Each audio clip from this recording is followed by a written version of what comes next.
Assalamualaikum warahmatullahi wabarakatuh. Teman-teman semua, bertemu lagi kembali kita di Tadabbur Ma'iyah. Buat teman-teman yang saat ini mungkin sedang beraktivitas, semoga lancar aktivitasnya, penuh kesuksesan. Dan juga buat teman-teman yang lagi santai-santai, mudah-mudahan santai-santainya bisa membuat refreshment ya.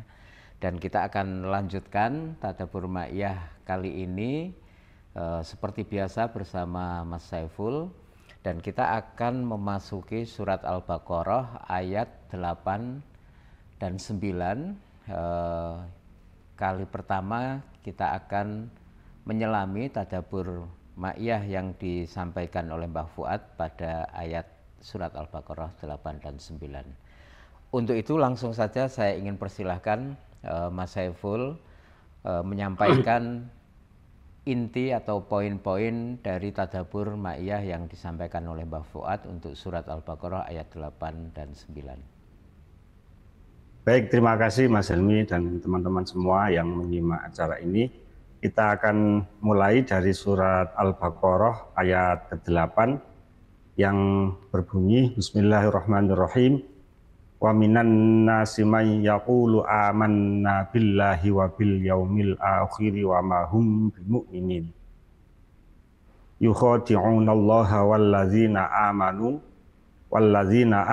wa ma yakhda'una illa anfusahum wa ma yash'urun. Shadaqallahul azim. Pada ayat 8 dan 9 surat Al-Baqarah ini, Mas Helmi dan juga teman-teman, Pak Fuad menekankan beberapa poin. Yang pertama, ada 3 model manusia. Yang pertama yaitu al-mu'minun atau al-muttaqun, yang kedua al-kafirun, dan yang ketiga al-munafiqun. Pada Al-Baqarah ayat 8 dan 9 ini, Mbak Fuad menekankan dan menjelaskan tentang ciri-ciri atau tanda-tanda perilaku orang kafir yang diberangkatkan dari kandungan surat Al-Baqarah ayat 8 dan 9. Nah, salah satu tanda yang bisa kita jumpai pada orang-orang munafik sebagaimana yang tercantum dalam Al-Baqarah ayat 8 dan 9 adalah pernyataan bahwa mereka, orang-orang munafik ini, menyatakan beriman kepada Allah dan beriman kepada hari akhir. Tetapi pernyataan itu dibantah oleh Allah karena mereka sedang menyampaikan kenyataan yang tidak sesuai dengan realitas isi hati dalam diri mereka. Sehingga Allah menyatakan mereka itu sesungguhnya sedang menipu Allah dan menipu orang-orang yang beriman. Dan mereka itu sesungguhnya tidak menyadari, tidak merasakan apa yang mereka perbuat. Dalam bingkai tadabbur, Mas Helmi dan teman-teman, kita perlu bersikap dan menyikapi ayat ini tidak untuk menilai orang lain, tidak untuk kita arahkan kepada siapapun, tetapi mari tadabbur untuk Al-Baqarah ayat 8 dan 9 ini kita perhatikan diri kita sendiri. Jangan-jangan loh ya, beberapa tanda yang disebutkan Allah dalam surat Al-Baqarah ayat 8 dan 9 ini juga ada, berjalan dalam diri kita. Jadi bingkai tadabbur kita untuk ayat 8 dan 9 surat Al-Baqarah ini benar-benar mari kita arahkan, mari kita lihat diri kita sendiri. Demikian Mas Helmi beberapa poin yang disampaikan Mbak Fuad. Ya Mas Saiful, seperti yang sudah kita susuri dari awal surat Al-Baqarah, dari ayat pertama sampai sekarang ini 89 dan beberapa ayat berikutnya ini, Allah menggambarkan fenomena manusia. Jadi ada manusia yang disebut al-muttaqun atau orang-orang yang bertakwa, kemudian ada al-kafirun, orang-orang yang melakukan kekufuran, kemudian ada al-munafikun yang kali ini kita akan menyelaminya. Nah, dari ketiga ini tentu harapan kita, doa kita bisa bergerak menuju al-muttaqun, menjadi orang-orang yang bertakwa. Dan tentu kita berlindung kepada Allah supaya kita dijauhkan untuk menjadi bagian atau tergolong orang-orang yang kufur dan munafik atau al-munafikun. Nah, saya penasaran ingin bertanya lebih jauh ke Mas Saiful. Kalau misalnya bicara potensialitasnya atau peluangnya antara kekufuran dan kemunafikan ini, kita ini lebih rentan terpapar yang mana? Yang kufur apa yang munafikun? Dan proses kerentanan itu dalam potret keseharian kita itu seperti apa, kalau Mas Saiful mungkin bisa menggambarkan supaya kita secara psikologi, secara konseptual bisa mewaspadai begitu kira-kira.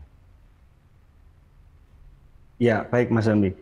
Untuk kemungkinan keterpaparan, sesungguhnya ini kan berangkat dari potensialitas yang ada dalam diri kita sendiri. Jadi Allah sesungguhnya juga sudah menginstal ya, dalam tanda kutip, potensi kita untuk beriman, sekaligus juga menginstal potensi kita untuk bersikap kufur.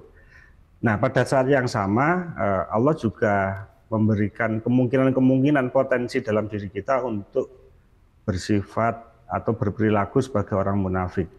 Artinya potensi itu sebenarnya berimbang antara potensi iman, kemudian kafir dan munafik.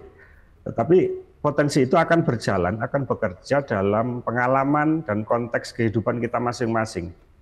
Nah, bagaimana potensi itu nanti akan berjalan dan di antara tiga potensi itu mana yang dominan, mana yang akan menguasai diri kita, itu bergantung pada bagaimana kita merespon pengalaman, merespon tanda-tanda atau ayat ya, baik ayat yang tertulis dalam Al-Quran maupun ayat-ayat yang tidak tertulis, yaitu tanda-tanda Allah yang ada di sekitar kita, yang itu semua pasti sangat tampak dan nyata. Nah, apabila kita memiliki sikap terbuka terhadap pengalaman dan sekaligus tanda-tanda yang sudah dihadirkan oleh Allah, kita berharap mudah-mudahan pilihan perilaku kita itu pilihan sikap orang yang beriman. Karena orang yang beriman itu salah satu tandanya adalah memiliki sikap keterbukaan diri. Pikirannya terbuka, hatinya terbuka, matanya, kemudian penglihatan dan hatinya juga terbuka.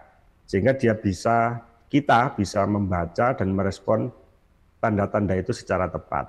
Nah, adapun dalam situasi yang lain, entah karena faktor pengaruh apa, keterbukaan itu tiba-tiba bisa tertutup.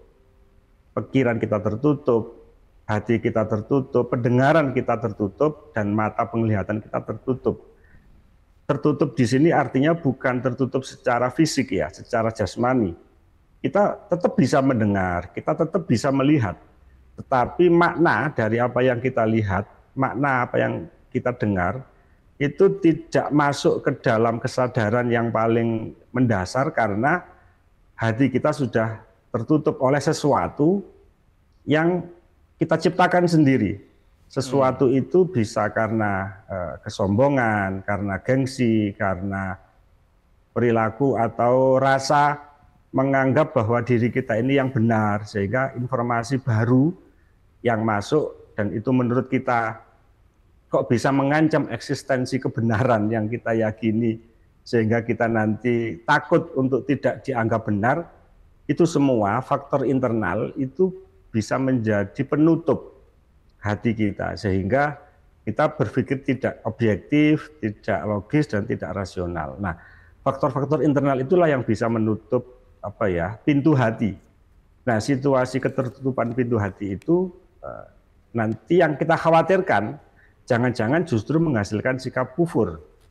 Nah, itu yang kedua. Adapun yang ketiga yaitu munafik, ini gak jelas Mas Helmi. Diarani iman yoga, diarani kufur yoga, karena bergantung pada situasi dan kondisi.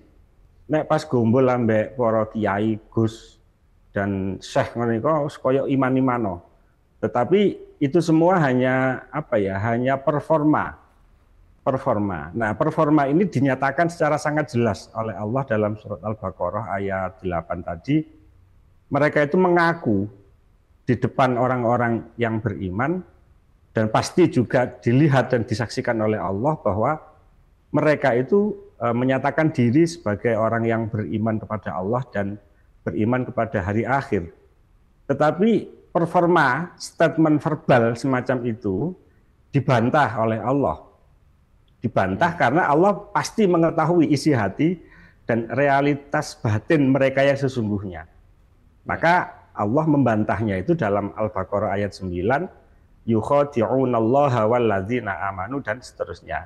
Jadi mereka itu sesungguhnya nggak sadar kalau ucapan yang disampaikan itu tidak sesuai dengan realitas batin diri mereka. Atau kemungkinannya juga mereka sadar, tetapi ada faktor kepentingan tertentu sehingga mereka harus mengucapkan diri dan mendeklar diri sebagai orang yang beriman. Tetapi Allah pasti tahulah realitas batin mereka, sehingga Allah menganggap dan menilai mereka itu sedang menipu, baik menipu dirinya sendiri, menipu orang-orang yang beriman yang ada di hadapan mereka, dan yang pasti mereka pasti juga akan menipu Allah. Mengatakan Mas Helmi. Ya, kalau kita coba lebih spesifik lagi Mas Saiful, tadi Mas Saiful menyebut kekufuran, kemunafikan, dan juga di awal itu adalah keyakinan atau ketakwaan itu bersifat potensi juga gitu ya. Artinya nanti di dalam diri kita itu ada benih-benih dari ketiga komponen itu. Maka bayangan saya dia akan mengaktual menjadi lebih besar atau lebih kecil itu juga bergantung kepada lingkungan atau apa ya, surroundingnya yang ada di sekitar orang itu seperti apa, apakah lingkungannya, masyarakatnya, peristiwa-peristiwa yang ada di sekitarnya. Nah itu kalau dalam pandangan Mas Saiful, keadaan sekarang ini, apakah itu sistem pendidikan, sistem budaya kita, atau sistem politik kita, ini peluang atau apa namanya itu kemungkinan untuk membawa kita kepada kondisi kemunafikan itu seberapa? Barangkali Mas Saiful punya refleksi yang cukup menarik di sini. Ya, kita nanti diskusi ini tidak dalam rangka untuk menjustifikasi siapapun ya, tetapi diskusi kita ini akan memperkuat kuda-kuda kita supaya kita lebih waspada terhadap situasi kondisi yang ada di sekitar kita. Nah, sebelum kita masuk dan sampai ke faktor eksternal, baik lingkungan terdekat maupun lingkungan secara umum dalam budaya masyarakat kita, mungkin saya perlu ini meruntut dan menjelaskan dari awal tentang kandungan dari surat Al-Baqarah ayat 8 dan 9.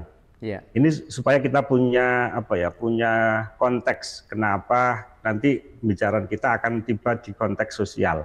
Nah, dalam pernyataan firman Allah ada pengakuan dari orang-orang munafik di depan orang-orang beriman. Kemudian Allah membantah bahwa mereka itu sedang menipu. Itu sesungguhnya menunjukkan pada kita ada jarak, ada perbedaan antara tanda-tanda verbal dengan hakikat atau realitas batin yang ada dalam diri kita. Artinya ada pernyataan yang disampaikan oleh orang-orang munafik tadi itu sesungguhnya tidak sesuai dengan makna yang mereka alami.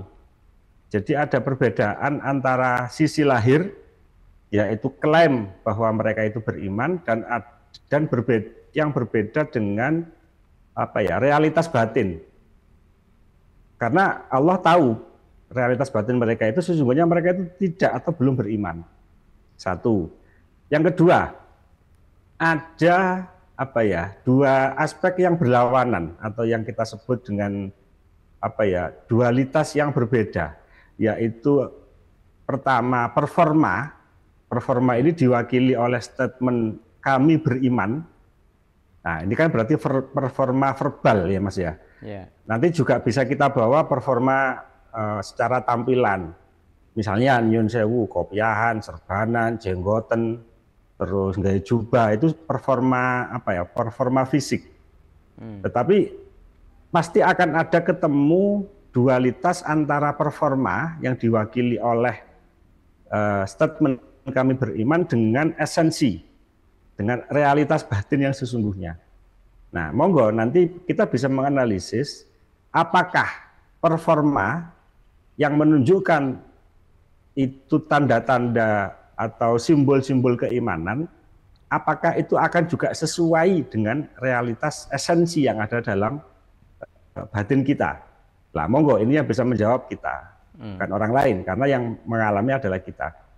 Maka untuk sikap waspada, kita perlu untuk tidak mudah terseret, terpengaruh, tergiur, terdekonstruksi oleh penampilan yang bersifat performativitas. Karena di sana pasti akan ada esensi yang sesungguhnya. Nah, kita cukup mewaspadai saja. Ya artinya, ya nyun sewu, ini kalau kita agak melebar sedikit, performa yang menunjukkan itu tanda-tanda orang beriman, misalnya dengan sorbanan, terus kopiahan, jubahan, dan semua performa yang menunjukkan tanda-tanda Islam, itu tidak otomatis diikuti oleh keselarasan dengan realitas esensi yang ada dalam diri kita. Yeah. Itu yang kedua. Kemudian yang ketiga, nah ini akan menjawab pertanyaan dari yang disampaikan Mas Helmi tadi. Yeah. Bagaimana dengan situasi kondisi di sekitar kita? Nah, dari statement pengakuan munafik di depan orang beriman, itu sesungguhnya mereka punya tujuan, mereka punya maksud. Mengapa sampai menyampaikan kalimat kami ini beriman loh, padahal aslinya realitasnya kan tidak beriman. Tetapi mengapa mereka menyampaikan statement bahwa kami beriman? Karena di sana ada upaya untuk membangun konstruksi sosial. Konstruksi sosial ini pasti juga akan diikuti oleh konstruksi ekonomi, politik, apalagi ya agama, dan semua konstruk-konstruk kepentingan yang mendukung tujuan mereka.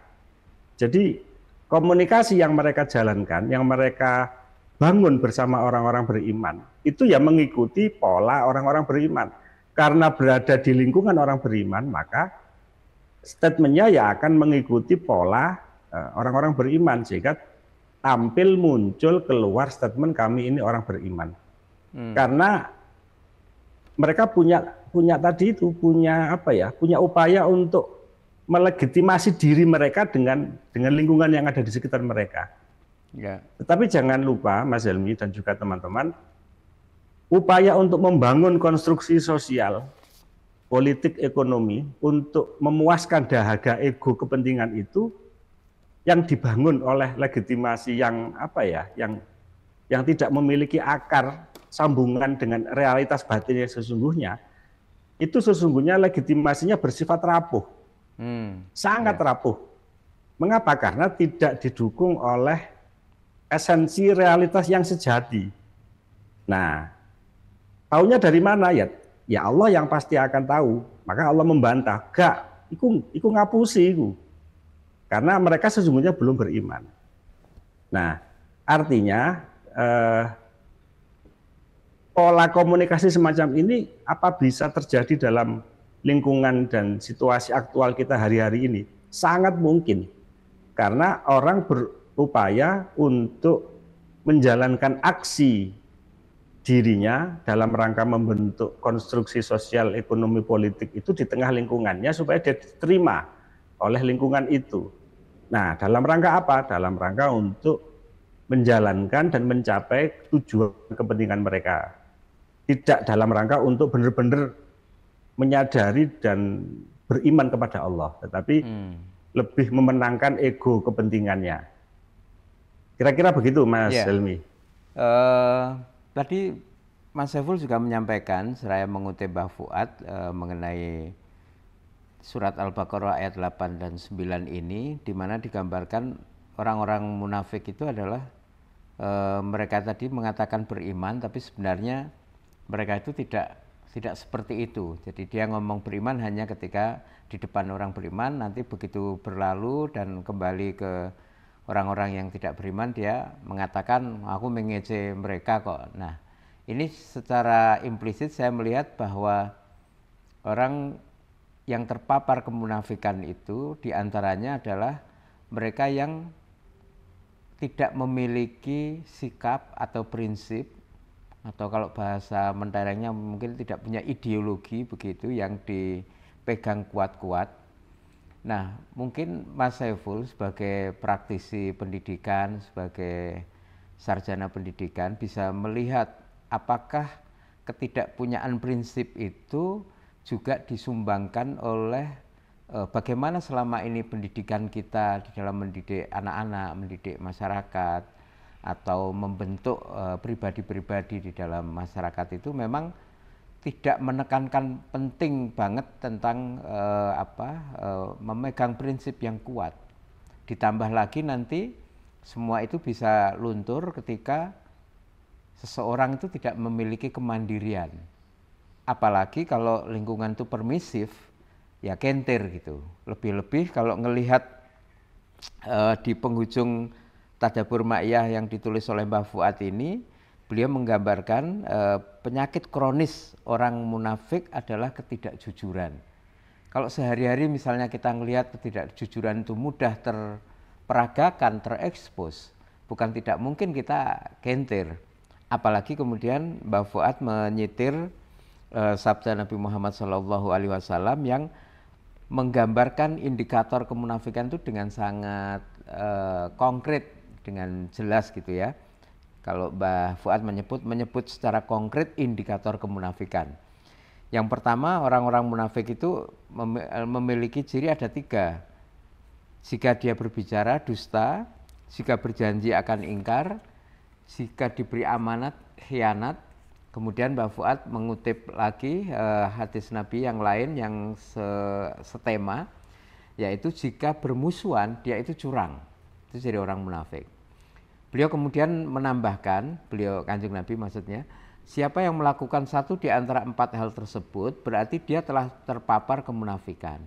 Tapi jika ketiga atau keempatnya ada pada seseorang, maka dia adalah seorang munafik sejati. Jadi hendaklah kita berhati-hati menjaga diri. Nah, saya ingin bertanya ke Mas Saiful, kalau ngelihat ini semua kan ngeri nih, kita seperti sangat mudah, ini sehari-hari sekali bisa terjadi gitu. Nah, bagaimana lingkungan pendidikan kita, orang-orang penting yang punya kewajiban atau tanggung jawab membentuk pendidikan di masyarakat itu bisa menekankan satu prinsip penting tadi itu, kekuatan memegang prinsip dan kemandirian itu seperti apa, Mas Saiful?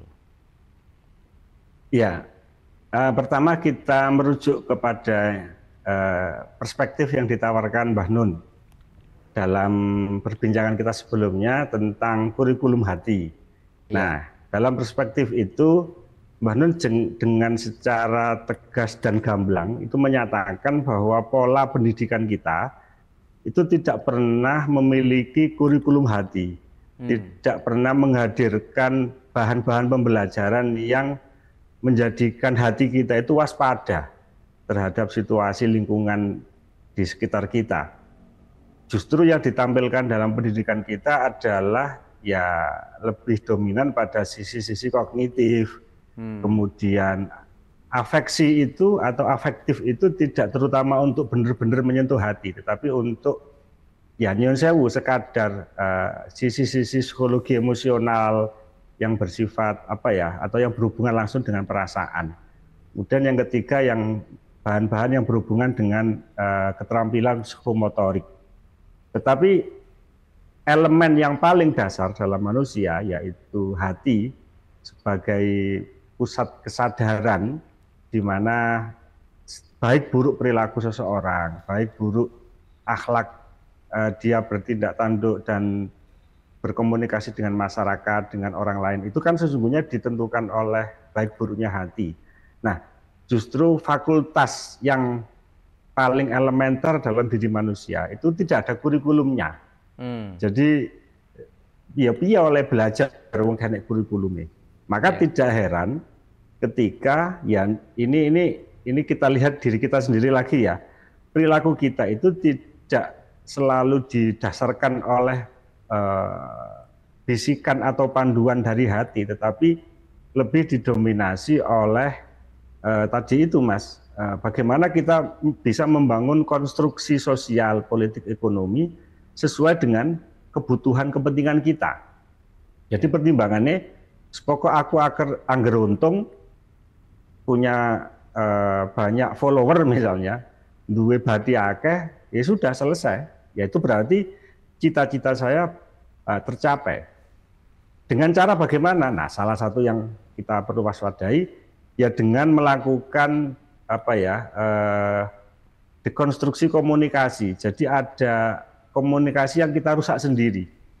Mengapa merusak komunikasi? Ya karena klaim yang kita nyatakan secara verbal, klaim yang kita tampilkan dalam performa perilaku, entah itu nanti berbentuk busana atau apapun, melalui simbol-simbol yang kita tampilkan di tengah kehidupan sosial masyarakat, itu jangan-jangan loh ya, nanti diejek sama Allah, alah ngapusi kue, karena performa kita tidak nyambung dengan realitas batin yang sesungguhnya, itu loh Mas. Nah, Ya.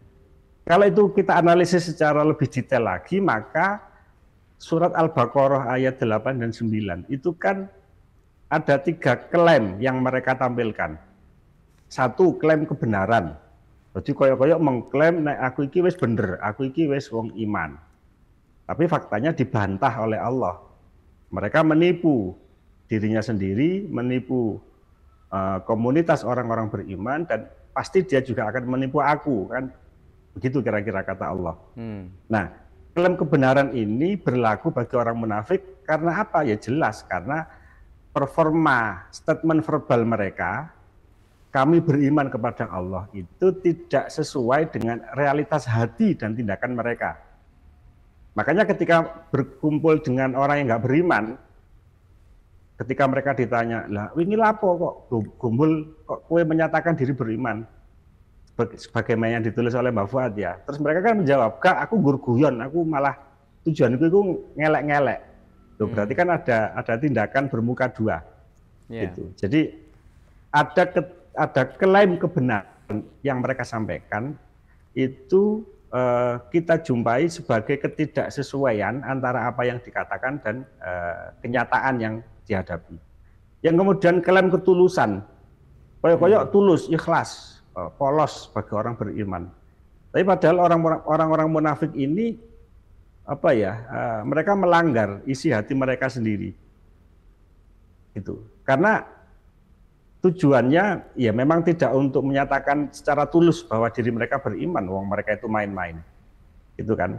Nah, yang ketiga, klaim tentang apa ya namanya istilahnya ya, norma-norma yang berlaku. Orang kalau sudah menipu itu kan dia pasti melanggar norma universal yang berlaku dimanapun. Sehingga klaim kebenarannya itu bersifat apa ya, tidak untuk benar-benar menyatakan diri sebagai beriman, tetapi memang ditumpangi oleh kepentingan atau maksud tujuan-tujuan tertentu. Nah, akibatnya apa? Coba mari kita kita lihat. Akan terjadi apa ya, distorsi komunikasi, karena antara yang mereka sampaikan dengan realitas isi hati mereka itu ada distorsi yang sangat jauh, yang sangat sangat lebar. Keberbalikan ya. Keterbalikan. Apakah mereka nggak memiliki sikap tegak sebagai seorang yang menjalankan satu nilai ideologi tertentu? Ya jangan-jangan ideologi mereka ya itu, Mas. Ya ketidakjelasan itulah yang menjadi ideologinya. Gitu. Jelas dalam ketidakjelasan ya.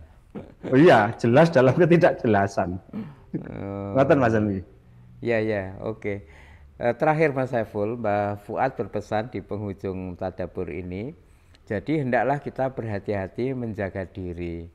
Nah, saya membayangkan mungkin Mas Saiful bisa memberikan satu rekomendasi metode atau hal apa, berikut mungkin indikator atau tanda-tanda yang bisa kita lakukan secara rutin, di mana dengan proses itu kita bisa melihat diri kita ini grafiknya bagaimana dalam konteks kemungkinannya untuk terperosok di dalam kemunafikan itu. Saya kira itu sesuatu yang penting untuk diintrodusir supaya kita punya pembangunan self esteem atau konsep diri, atau memiliki apa namanya itu acuan diri saya itu seperti ini, kalau misalnya saya melakukan ini maka saya turun martabatnya dan lain sebagainya.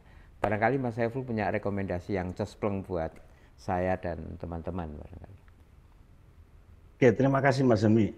Jadi urutannya kan bisa kita kembalikan pada diskusi awal tadi ya. Ada tiga model manusia, yaitu orang yang bertakwa, beriman ya, beriman bertakwa, kemudian kafir, dan yang gak jelas ini dengan ideologi yang gak mesti itu ya kita sebut aja sebagai orang munafik. Nah, supaya kita tidak mudah terjerembab atau terperosok dalam situasi perilaku kemunafikan, kita sesungguhnya bisa mengacu pada forma atau formula yang ditawarkan Mbah Nun, yaitu bersikap waspada. Maka kalau kita ditanya apa formula yang paling mudah supaya kita tidak terjerembab dalam situasi kemunafikan atau kekufuran, ya salah satu yang bisa kita tawarkan adalah mari kita waspada. Eling lan waspodo. Nah, kewaspadaan terhadap apa? Satu, terhadap kecenderungan diri kita sendiri. Kita bisa bertanya pada diri kita sendiri untuk membangun kewaspadaan.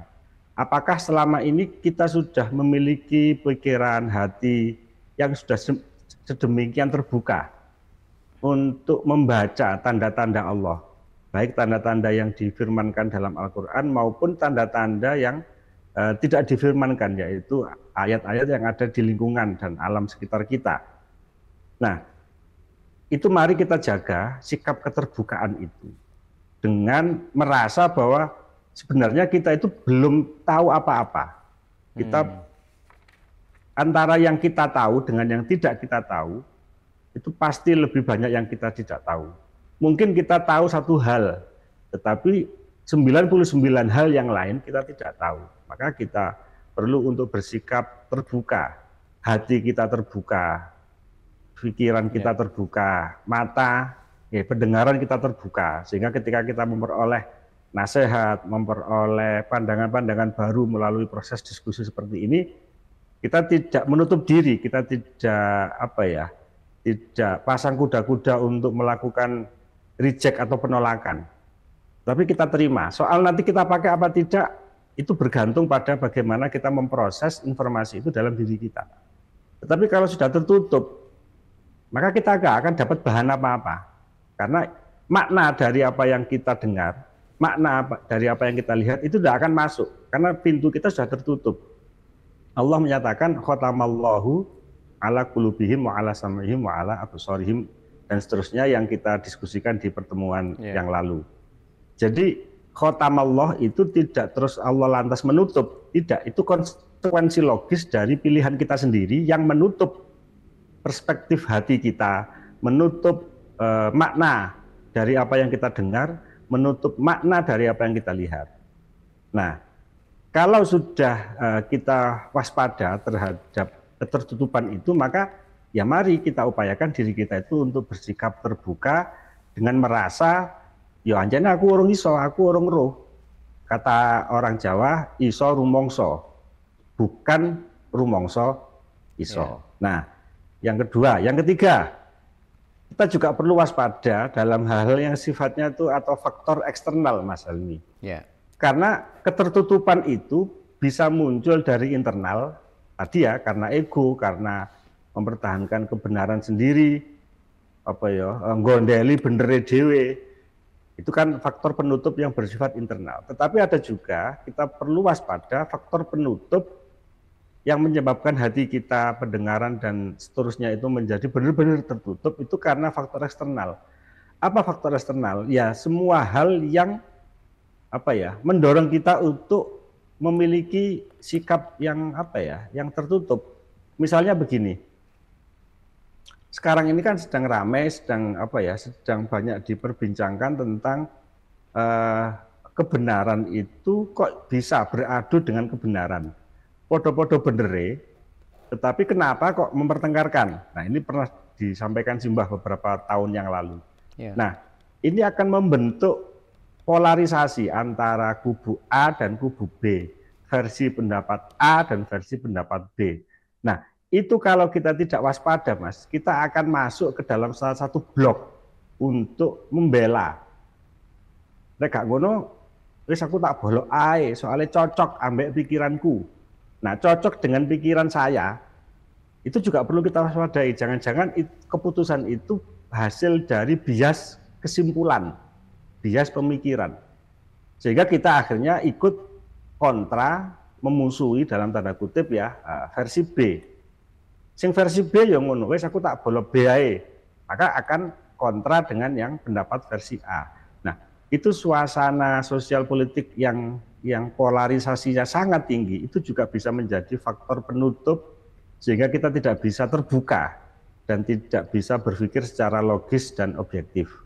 Yeah. Jadi kuncinya menurut saya satu kewaspadaan, yang kedua keterbukaan pikiran, hati, dan semua perangkat fakultas yang diberikan Allah pada kita itu harus terbuka dengan diikuti kesadaran diri untuk iso rumongso, bukan rumongso iso. Ngoten Mas Helmi. Terima kasih Mas Saiful, mudah-mudahan kita semua bisa senantiasa mengasah diri kita untuk memiliki kewaspadaan, memiliki keterbukaan hati dan pikiran kepada kebenaran-kebenaran, dan mudah-mudahan juga kita senantiasa mudah mendapatkan lingkungan yang baik, yang tidak mudah membawa kita kepada sikap-sikap kemunafikan dan juga kekufuran, dan yang lebih penting lagi mudah-mudahan kita diberi kekuatan batin, diberi kekuatan mental, keteguhan di dalam memegang nilai, memiliki kemandirian, kedaulatan, sehingga tidak gampang kalah oleh keadaan-keadaan yang mungkin membawa kita kepada kekufuran dan kemunafikan. Terima kasih Mas Saiful, teman-teman semua. Assalamualaikum warahmatullahi wabarakatuh.